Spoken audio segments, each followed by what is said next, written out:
where, oh, you have ADD or autism.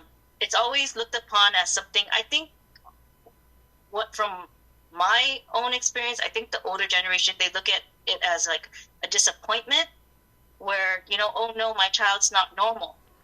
And then sometimes it carries down to us when you become a parent. Like if someone told you Mm. that, well, your child has autism or your child has ADHD, and then you're just like, well, how? And then it's just, I think that it's having that open mind to understand it and be like, okay, well, how can I help it? It's funny too, And right? Because it strikes a nerve when it's your child, because it's like they came from me, so does that mean yeah, I have it?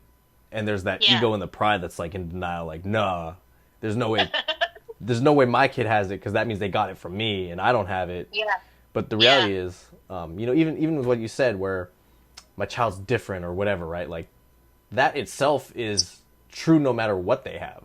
Like every child is unique in their every sense of everything, right? Like your yeah, child is not like any other child. So whatever condition that is tied to that still makes them unique.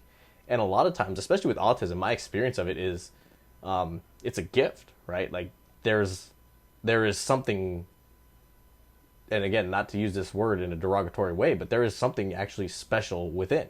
And I think with any of these conditions, it can be, depending on the perception you have, it can be viewed that way, where there are unique qualities and traits that can be beneficial if looked at with that perspective. Where I know, and again, specifically regarding autism, because that's one of the ones I'm more familiar with, there is like hyper fixation on details or certain like hobbies or whatever their likes are. They get hyper fixated on that specific thing to the point that they master it and they know every detail and they can recall and remember everything about it.